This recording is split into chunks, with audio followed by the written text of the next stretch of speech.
ಮುಖ್ಯಮಂತ್ರಿ ಸಿದ್ದರಾಮಯ್ಯವರ ತವರು ಜಿಲ್ಲೆಯಾದಂತಹ ಮೈಸೂರಿನಲ್ಲಿ ಕಲುಷಿತ ನೀರನ್ನು ಸೇವಿಸಿ ಸಾಕಷ್ಟು ಮಂದಿ ಅಸ್ವಸ್ಥಗೊಂಡರು, ಓರ್ವ ಸಾವನ್ನಪ್ಪರು ಕೂಡ ಹತ್ತಿದ್ರು. ಈ ಸಂದರ್ಭದಲ್ಲಿ ಈ ವಿಡಿಯೋ ಕಾನ್ಫರೆನ್ಸ್ ಮೂಲಕ ಇಡೀ ರಾಜ್ಯದ ಸಿಇಒಗಳಿಗೆ ಒಂದು ಸೂಚನೆಯನ್ನು ಕೊಡ್ತಾರೆ. ಮತ್ತೆ ಇಂತಹ ಘಟನೆಗಳು ಯಾವ ಜಿಲ್ಲೆಯಲ್ಲೂ ಕೂಡ ಮರುಕಳಿಸಬಾರದು. ಈ ನಿಟ್ಟಿನಲ್ಲಿ ಅಧಿಕಾರಿಗಳು ಸಂಬಂಧಪಟ್ಟಂತಹ ಕೆಲವರ್ಗದ ಅಧಿಕಾರಿಗಳ ಜೊತೆ ಸಂಪರ್ಕ ಇಟ್ಕೊಳ್ಬೇಕು. ಯಾವುದೇ ಕಾರಣಕ್ಕೂ ಕೂಡ ಕಲುಷಿತ ನೀರಿನ ಸೇವನೆ ಮಾಡಿ ಸಾಯಬಾರದು ಅನ್ನೋ ಕಾರಣಕ್ಕಾಗಿ ಸಾಕಷ್ಟು ಮುಂಜಾಗ್ರತಾ ಕ್ರಮಗಳನ್ನ ವಹಿಸಬೇಕು ಅಂತೇಳಿ ಸೂಚನೆ ಕೊಟ್ಟರು ಕೂಡ ಚಾಮರಾಜನಗರ ಜಿಲ್ಲೆಯ ಕೊಳ್ಳೇಗಾಲ ತಾಲೂಕಿನ ಮಧುನಲ್ಲಿ ಈ ಘಟನೆ ಮತ್ತೆ ಮರುಕಳಿಸಿರುವಂಥದ್ದು. ಸೊ ಹೀಗಾಗಿ ಚಾಮರಾಜನಗರ ಪಟ್ಟಣದಲ್ಲಿ ಯಾವ ರೀತಿ ಮುಂಜಾಗ್ರತಾ ಕ್ರಮಗಳನ್ನ ಇಲ್ಲಿನ ನಗರಸಭೆಯ ಪೌರಾಯುಕ್ತರಾಗಿರ್ತಕ್ಕಂಥ SP ರಾಮದಾಸ್ ಅವರು ಯಾವ ತರ ಕ್ರಮವನ್ನು ಕೈಗೊಂಡಿದ್ದಾರೆ ಈ ಬಗ್ಗೆ ಮಾತಾಡಲಿಕ್ಕೆ ನನ್ನ ಜೊತೆ ಸ್ವತಃ ಕಮಿಷನರ್ ಅವರನ್ನ ಮಾತಾಡಿಸ್ತೀನಿ. ಸರ್, ಚಾಮರಾಜನಗರ ಪಟ್ಟಣದಂತ ತಾವು ಯಾವ ರೀತಿ ಮುಂಜಾಗ್ರತಾ ಕ್ರಮಗಳನ್ನ ಕೈಗೊಂಡಿದ್ದೀರಿ ಈ ಒಂದು ಕಲುಷಿತ ನೀರಿನ ಸೇವೆಗೆ ಸಂಬಂಧಪಟ್ಟಂತೆ? ನಮಸ್ಕಾರ. ಈಗಾಗಲೇ ಮಾನ್ಯ ಜಿಲ್ಲಾಧಿಕಾರಿಗಳು ನಮಗೆ ಈಗಾಗಲೇ 3-4 ಸಲ ನಮಗೆ ಸಭೆ ನಡೆಸಿ ನಿರ್ದೇಶನ ಕೊಟ್ಟಿದ್ದಾರೆ. ಮಾನ್ಯ ಜಿಲ್ಲಾಧಿಕಾರಿಗಳ ನಿರ್ದೇಶನದಂತೆ ನಾವೀಗಾಗಲೇ ಮಳೆಗಾಲಕ್ಕೂ ಮತ್ತು ನೀರನ್ನು ಕಲುಷಿತ ಆಗದೇ ರೀತಿ ಮತ್ತು ಕುಡಿಯೋ ನೀರಿಗೆ ಎಲ್ಲಿ ಕೂಡ ಸಮಸ್ಯೆ ಆಗದೇ ರೀತಿ ನಾವು ಕ್ರಮ ವಹಿಸಿದ್ದೀವಿ. ಮುಖ್ಯವಾಗಿ ಕುಡಿಯೋ ನೀರಿಗೆ ಈ ಬೇಸಿಗೆ ಕಾಲ ಇತ್ತು. ಬೇಸಿಗೆ ಕಾಲದಲ್ಲಿ ಕುಡಿಯೋ ನೀರಿಗೆ ಯಾವುದೇ ರೀತಿ ಸಮಸ್ಯೆ ಆಗಬಾರ್ದು ಅಂತ ಜಿಲ್ಲಾಧಿಕಾರಿಗಳು ನಮಗೆ ನಿರ್ದೇಶನ ಕೊಟ್ಟಿದ್ದರು. ನಿರ್ದೇಶನದಂತೆ ಕೂಡ ನಾವು ಯಾವುದೂ ಕೂಡ ಕುಡಿಯೋ ನೀರಿಗೆ ಸಮಸ್ಯೆ ಬರದಂತೆ ಕ್ರಮ ವಹಿಸ್ಕೊಂಡಿದ್ದೀವಿ. ನಮಗೆ ಕುಡಿಯೋ ನೀರಿಂದು ಯಾವುದೇ ರೀತಿ ಸಮಸ್ಯೆ ಇಲ್ಲ. ಆದರೆ ಕೆಲವೊಂದು ಟೆಕ್ನಿಕಲ್ ಇಶ್ಯೂಸಿಂದ ಸ್ವಲ್ಪ ಇದಾಗ್ತಾಯಿತ್ತು.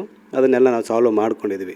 ಮತ್ತು ಈ ಮಳೆಗಾಲ ಬಂತು, ಜೊತೆಗೆ ಈ ನೀರು ಕಲುಷಿತ ಆಗಬಾರ್ದು ಅನ್ನೋ ಉದ್ದೇಶಕ್ಕೆ ಮಾನ್ಯ ಜಿಲ್ಲಾಧಿಕಾರಿ ನಿರ್ದೇಶನ ಕೊಟ್ಟಿದ್ದರು.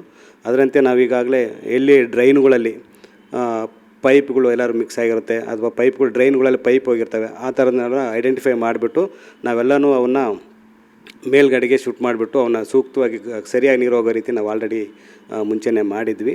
ಮತ್ತು ಎಲ್ಲೂ ಕೂಡ ಕಲುಷಿತ ಆಗ್ದಂಗೆ ನಮ್ಮ ಆಫೀಸಲ್ಲೂ ಕೂಡ ನಮ್ಮ ಎಲ್ಲ ಕಚೇರಿ ಸಿಬ್ಬಂದಿಗಳಿಗೆ ಮತ್ತು ವಾಟರ್ ಮ್ಯಾನ್ಗಳಿಗೆ ಮತ್ತು ಇಂಜಿನಿಯರ್ಗಳಿಗೆ ಮೀಟಿಂಗ್ ಮಾಡಿ ಯಾವುದೇ ರೀತಿ ಕಲುಷಿತ ಆಗ್ದಂಗೆ ನೋಡ್ಕೊಳ್ಬೇಕು ಅಂಥೇಳಿ ಶುಚಿತ್ವ ಕಾಪಾಡೋದಕ್ಕೆ ಮತ್ತು RO ಪ್ಲ್ಯಾಂಟ್ಗಳು ಸುತ್ತಮುತ್ತ ಸ್ವಚ್ಛತೆ ಇಟ್ಕೊಳ್ಳೋದಕ್ಕೆ ಕೂಡ ನಾವು ಎಲ್ಲ ರೀತಿ ಕ್ರಮ ವಹಿಸಿದ್ವಿ.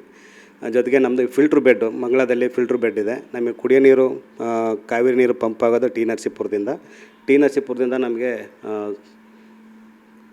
ಮಂಗಳ ಪಂಪ್ ಹೌಸ್ಗೆ ನೀರು ಪಂಪ್ ಆಗುತ್ತೆ. ಅಲ್ಲಿ ನಾವು ಫಿಲ್ಟ್ರ್ ಮಾಡಬೇಕಲ್ಲ, ಫಿಲ್ಟ್ರ್ ಬೆಡ್ ಇದೆ. ಅಲ್ಲಿ ಕೂಡ ನಾವು ಫಿಲ್ಟ್ರಿಗೆ ಏನೇನು ಬೇಕಲ್ಲ ಕೆಮಿಕಲ್ಸ್ ಹಾಕಿಬಿಟ್ಟು ನಾವು ಫಿಲ್ಟ್ರ್ ಮಾಡಿಬಿಟ್ಟು ನೀರನ್ನು ಸರಬರಾಜು ಮಾಡ್ತಾಯಿದ್ವಿ. ಮತ್ತು ಮುಖ್ಯವಾಗಿ ನಮ್ಮಲ್ಲಿ ತೊಂಬೆಗಳು ಅಂತ ಇದ್ದಾವೆ. ತೊಂಬೆಗಳನ್ನ ಕೂಡ ಎಲ್ಲ ನಾವು ಸ್ವಚ್ಛವಾಗಿ ಇಟ್ಕೊಳ್ಳೋಕ್ಕೆ ನಾವು ಆರ್ಡ್ರ್ ಹಾಕಿದ್ವಿ.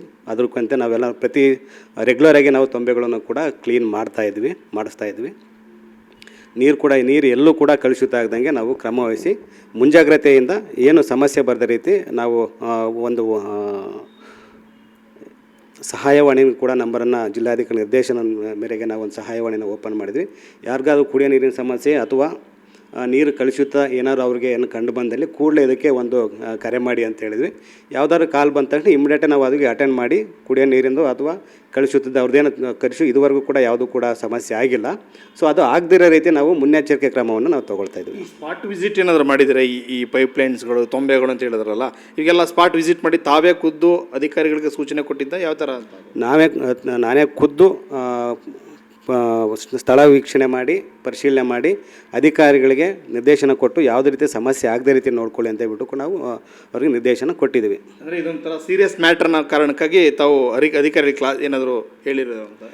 ಇದು ತುಂಬ ಸೂಕ್ಷ್ಮವಾದ ವಿಚಾರ. ಮತ್ತು ಇದು ಈಗ ಸದ್ಯಕ್ಕೆ ಆರೋಗ್ಯದ ಮೇಲೆ ದುಷ್ಪರಿಣಾಮ ಬೀರ್ತಿರೋದ್ರಿಂದ ಮಾನ್ಯ ಜಿಲ್ಲಾಧಿಕಾರಿಗಳು ಕೂಡ ತುಂಬ ಕಟ್ಟುನಿಟ್ಟಿನ ಕ್ರಮ ತಗೊಳ್ಬೇಕು ಅಂತೆಲ್ಲ ಸೂಚಿಸಿರೋದ್ರಿಂದ ಹಾಗಾಗಿ ನಾವು ನಮ್ಮ ನಗರದ ವ್ಯಾಪ್ತಿನಲ್ಲಿ ಚಾಮರಾಜನಗರ ನಗರಸಭೆ ವ್ಯಾಪ್ತಿನಲ್ಲಿ ಎಲ್ಲೂ ಕೂಡ ಸಮಸ್ಯೆಗಳು ಆಗದಿರೋ ರೀತಿ ನಾವು ಮುನ್ನೆಚ್ಚರಿಕೆ ಕ್ರಮ ತಗೊಳ್ಳೋದಕ್ಕೋಸ್ಕರ ನಾನೇ ಖುದ್ದಾಗಿ ಸ್ಥಳ ಪರಿಶೀಲಿಸಿ ಕಟ್ಟುನಿಟ್ಟಿನ ಕ್ರಮ ತಗೊಳ್ಳೋದಕ್ಕೆ ಯಾವುದು ಸಮಸ್ಯೆ ಆಗದಿರೋದಕ್ಕೆ ಸೂಚನೆ ಕೊಟ್ಟು ನಾವು ತೊಗೊಂಡಿದ್ವಿ.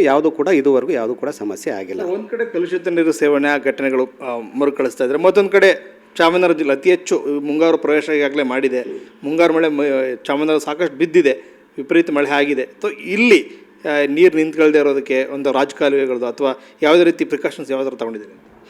ಇದು ಕೂಡ ಮಾನ್ಯ ಜಿಲ್ಲಾಧಿಕಾರಿಗಳು ಮಳೆಗಾಲ ಶುರುವಾಗಿದ್ದ ಮುಂಚೆನೇ ನಮಗೆ ಹಲವಾರು ಬಾರಿ ಸೂಚಿಸಿದ್ದಾರೆ. ಮಳೆಗಾಲಕ್ಕೆ ಸಿದ್ಧತೆ ನಡೆಸ್ಕೊಳ್ಳಿ ಅಂತ ಬಿಟ್ಟು ಸೂಚಿಸಿದರು.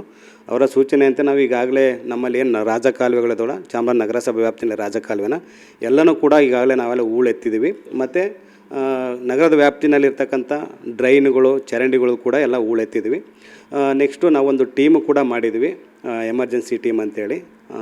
ಸೊ ಆ ಟೀಮನ್ನು ನಾವು ರೆಡಿ ಇಟ್ಕೊಂಡಿದ್ವಿ. ಎಲ್ಲರೂ ಸಮಸ್ಯೆ ಆದ ತಕ್ಷಣ ಅಲ್ಲಿಗೆ ಹೋಗ್ಬಿಟ್ಟು ಇಮಿಡಿಯೇಟಾಗೆ ನಮ್ಮ ವೆಹಿಕಲ್ಸ್ಗಳಿದ್ದಾವೆ, ಆ ಜಾಗಕ್ಕೆ ಹೋಗಿ ಅಲ್ಲೇನಾದರೂ ಸಮಸ್ಯೆ ನೀರು ಬ್ಲಾಕ್ ಆಗಿದ್ದರೆ ಅವನ್ನ ತೆರವುಗೊಳಿಸ್ಬಿಟ್ಟು ನೀರು ಸರಾಗವಾಗಿ ಹೋಗೋದಕ್ಕೆ ವ್ಯವಸ್ಥೆ ಮಾಡೋದಕ್ಕೆ ಒಂದು ಎಮರ್ಜೆನ್ಸಿ ಟೀಮನ್ನು ನಾವು ಮಾಡಿದ್ವಿ. ಜೊತೆಗೆ ನಾವೊಂದಷ್ಟು ಸ್ಪಾಟ್ಗಳನ್ನು ಫಸ್ಟು ಮಳೆ ಬಂದಾಗ ಅದಕ್ಕಿಂತ ಮುಂಚೆ ನಾವು ಕ್ಲೀನ್ ಮಾಡಿಸಿದ್ವಿ. ಫಸ್ಟ್ ಮಳೆ ಬಂದಾಗ ಸಣ್ಣ ಪುಟ್ಟ ಕಡೆ ಬ್ಲಾಕ್ ಆಯಿತು, ಅವನ್ನೇ ನಾವು ಬ್ಲಾಕ್ ಸ್ಪಾಟು ಅಂತೇಳ್ಬಿಟ್ಟು ಐಡೆಂಟಿಫೈ ಮಾಡ್ಕೊಂಡಿದ್ವಿ. ಜೊತೆಗೆ ಲಾಸ್ಟು 2 ಇಯರ್ಸ್ ಬ್ಯಾಕಲ್ಲಿ ಮಳೆ ಬಂದಾಗ ಎಲ್ಲೆಲ್ಲಿ ಸಮಸ್ಯೆ ಆಗಿತ್ತಲ್ಲ ಆ ಸಮಸ್ಯೆ ಆಗಿರೋ ಜಾಗಗಳು ಕೂಡ ನಾವು ಬ್ಲಾಕ್ ಸ್ಪಾಟ್ ಅಂತ ಐಡೆಂಟಿಫೈ ಮಾಡ್ಕೊಂಡಿದ್ವಿ. ಅಂಥ ಜಾಗಗಳಿಗೆ ನಾವು ಜಾಸ್ತಿ ಒತ್ತು ಕೊಟ್ಟು ಏನಾದರೂ ಸಮಸ್ಯೆ ಆಗೋಕ್ಕಿಂತ ಮುಂಚೆನೇ ಸರಿ ಮಾಡ್ಬೇಕಂತೇಳಿ ಅವನ್ನೆಲ್ಲ ಮಾಡಿದ್ವಿ. ನೆಕ್ಸ್ಟ್ ಮಳೆ ಬಂದು ಏನಾದರೂ ಸಮಸ್ಯೆ ಆದರೆ ನಮ್ಮದು ಎಮರ್ಜೆನ್ಸಿ ಟೀಮ್ ಇದೆ, ನಾವು ಕ್ವಿಕ್ ಆ್ಯಕ್ಷನನ್ನು ನಾವು ಮಾಡ್ತೀವಿ. ಈ ಹಿಂದೆ ಮಳೆ ಬಂದು ಏನಾದರೂ ಸಮಸ್ಯೆ ಆಗಿದ್ದುಂಟಾ ಈ ಪಟ್ಟಣದಲ್ಲಿ, ಈ ಟೌನಲ್ಲಿ? 2022ರಲ್ಲಿ ಮಳೆ ಬಂದಾಗ ತುಂಬ ಸಮಸ್ಯೆ ಆಗಿತ್ತು, ಎಲ್ಲ ಕಡೆ ಇದಾಗಿತ್ತು ಅಂತ ಹೇಳ್ತಾರೆ. ನಾನು ಕೂಡ ಆಗಿರಲಿಲ್ಲ. ಈಗ ಪ್ರತಿ ಸಲನೂ ಮಳೆ ಜಿಲ್ಲಾಧಿಕಾರಿಗಳು ಕಚೇರಿ ಮುಂದ್ಗಡೆ ರೋಡಲ್ಲಿ ಮಳೆ ಬಂದರೂ ಸಾಕು ಅಲ್ಲಿ ಬ್ಲಾಕ್ ಆಗ್ತಾಯಿತ್ತು. ಬ್ಲಾಕ್ ಆಗಿಬಿಟ್ಟು ಆಫೀಸ್ ಒಳಗಡೆ ನೀರು ಹೋಗ್ತಾಯಿತ್ತು. ಮನೆ ಜಿಲ್ಲಾಧಿಕಾರಿಗಳು ಕೂಡ ಅದಕ್ಕೆ ಸಮಸ್ಯೆಗೆ ಪರಿಹಾರ ಕೊಡಬೇಕು ಅಂತೇಳ್ಬಿಟ್ಟು ಅಲ್ಲಿ ಒಳಗಡೆ ಡ್ರೈನ್ ಒಳಗಡೆ ಒಂದು ಕಾವೇರಿ ಪೈಪ್ ಹೋಗಿತ್ತು, ಅದನ್ನು ತಾತ್ಕಾಲಿಕವಾಗಿ ತೆಗೆದುಹಾಕಿದ್ವಿ. ಅವತ್ತಿನಿಂದ ಕೂಡ ನೀರು ಸರಾಗವಾಗಿ ಹರಿದೋಗುತ್ತೆ, ನೀರಿಂದ ಅದ್ರದ್ದೇನು ಯಾವುದೇ ರೀತಿ ಪ್ರಾಬ್ಲಮ್ ಇಲ್ಲ. ಈಗೇನು ಮತ್ತೆ ಎಲ್ಲೆಲ್ಲಿ ಸಮಸ್ಯೆಗಳಾಗುತ್ತೆ ಅಂಥ ಜಾಗಗಳಲ್ಲಿ ಜನಗಳಿಗೆ ಯಾವುದೇ ರೀತಿ ತೊಂದರೆ ಆಗದೇ ಇರೋ ರೀತಿ ನಮ್ಮ ಕಚೇರಿ ಸಿಬ್ಬಂದಿಗಳನ್ನ ನೇಮಿಸಿಬಿಟ್ಟು ಅದನ್ನು ಸ್ವಚ್ಛಗೊಳಿಸೋ ಕಾರ್ಯ ಮತ್ತು ಮುಂದೆ ಯಾವುದೇ ತೊಂದರೆ ಆಗದೇ ಇರೋ ರೀತಿ ನಾವು ಕ್ರಮನ ತೊಗೊಂಡಿದ್ವಿ. ಈ ಮನೆಗಳಿಗೆ ಮಳೆ ನೀರು ಹೋಗುವಂಥದ್ದು ಏನಾದರೂ ದೂರುಗಳು ಬಂದಿದ್ದಾವೆ ಸರ್ ತಮಗೇನಾದರೂ? ಇದುವರೆಗೂ ಯಾವುದೂ ಬಂದಿಲ್ಲ. ಅದಕ್ಕೂ ಕೂಡ ನಾವು ಒಂದು ಟೀಮನ್ನು ನಾವು ಮಾಡಿದ್ವಿ. ಮುಂದೇನಾದ್ರು ಆದರೆ ನಾವೊಂದು ಕಚೇರಿ ಆದೇಶನ ಹಾಕ್ಕೊಂಡು ಮಾಡಿದ್ವಿ. ಮುಂದೇನಾದ್ರು ತೊಂದರೆ ಆದರೆ ಅವಕ್ಕೆ ಬೇಗ ಅದಕ್ಕೆ ಸ್ಪಂದಿಸಿ ಅವರಿಗೆ ಪರಿಹಾರ ಸ್ಪಂದಿಸಿಬಿಟ್ಟು ಅವ್ರ ಸಮಸ್ಯೆನ ಬಗೆಹರಿಸೋದಕ್ಕೆ ನಾವು ಒಂದು ಟೀಮನ್ನು ಮಾಡಿದ್ವಿ. ಮೌಖಿಕವಾಗಿ ಅಧಿಕಾರಿಗಳಿಗೆ ಒಂದು ಅಲರ್ಟ್ ಘೋಷಣೆ ಮಾಡಿದಿರಿ, ಮಳೆ ಬಂದರೆ ಮುಂಜಾಗ್ರತಾ ಕ್ರಮವಾಗಿ ಕೆಲಸ ಮಾಡಬೇಕು ಅಂತೇಳಿ. ಹೌದು, ಅಧಿಕಾರಿಗಳಿಗೂ ಕೂಡ ನಾನು ಕೂಡ ಮಾನ್ಯ ಜಿಲ್ಲಾಧಿಕಾರಿ ನಿರ್ದೇಶನಂತೆ ನಾನು ಕೂಡ ಅಧಿಕಾರಿಗಳಿಗೆ ಹಲವಾರು ಬಾರಿ ಮೀಟಿಂಗ್ ತೊಗೊಂಡಿದ್ದೀನಿ. ಅವರು ಕೂಡ ಡೈರೆಕ್ಷನ್ ಕೊಟ್ಟಿದ್ದೀನಿ. ಅವರು ಕೂಡ ನಮ್ಮ ನಗರಸಭೆ ಮಳೆಗಾಲನ ಎದುರಿಸೋದಕ್ಕೆ ಸಿದ್ಧವಾಗಿದೆ. ಬೇಸಿಗೆನೂ ಎದುರಿಸಿದಿರಿ, ಈಗ ಮಳೆಗಾಲನೂ ಎದುರಿಸುವಂತಹ ಸಂದರ್ಭ ಎದುರು ಬಂದಿದೆ. ಸೊ ಅದನ್ನು ಸಕ್ಸಸ್ ಆಗ್ತೀರಾ ಅಂತ ನಾವು ಮಾಡ್ತಿದ್ವಿ. ಮಾನ್ಯ ಜಿಲ್ಲಾಧಿಕಾರಿ ನಮಗೆ ನಿರ್ದೇಶನ ಕೊಟ್ಟಿದ್ದಾರೆ, ಎಲ್ಲದಕ್ಕೂ ರೆಡಿ ಇರಿ ಅಂತೇಳಿ. ಸೊ ಹಾಗಾಗಿ ನಾವು ಮಳೆಗಾಲ ಈಗಾಗಲೇ ಬೇಸಿಗೆ ಕಾಲನ ನಾವು ಎದುರಿಸಿದ್ದೀವಿ. ಈಗ ಮತ್ತೆ ಮಳೆಗಾಲ ಬಂದಾಗ ನಾವು ಮಳೆಗಾಲಕ್ಕೆ ಎಲ್ಲ ಎದುರಿಸೋದಕ್ಕೆ ಏನು ಸಿದ್ಧತೆ ಬೇಕೋ ಅದೆಲ್ಲ ಸಿದ್ಧತೆಗಳು ನಾವು ಮಾಡ್ಕೊಂಡಿದ್ವಿ. ಕ್ರಮ ತಗೊಳ್ತೀವಿ. ಆರೋಗ್ಯ ಇಲಾಖೆಯಿಂದ ತಾವು ಏನಾದರೂ ಎಕ್ಸ್ಪೆಕ್ಟ್ ಮಾಡ್ತಿದ್ದೀರಾ ಸರ್? ಯಾಕಂದರೆ ಅವರು ಕೂಡ ನಿಮ್ಮ ಜೊತೆ ಕೈ ಜೋಡಿಸ್ಬೇಕಾಗುತ್ತೆ, ಅಲ್ಲಿ ಯಾವ ಥರ ಅಂತ ಅಲ್ಲ. ಅದನ್ನು DC ಮೇಡಮ್ ಹೇಳ್ಬೇಕು. ಇವಿಷ್ಟು SV ರಾಮದಾಸ್ ಅವರ ಮಾತು. ಕ್ಯಾಮ್ರಾ ಪರ್ಸನ್ ರವಿ ಜೊತೆ ಮಹೇಶ್ ಕೆಬ್ಬೆ, ಪ್ರೆಸ್ ನ್ಯೂಸ್ ಕನ್ನಡ, ಚಾಮರಾಜನಗರ.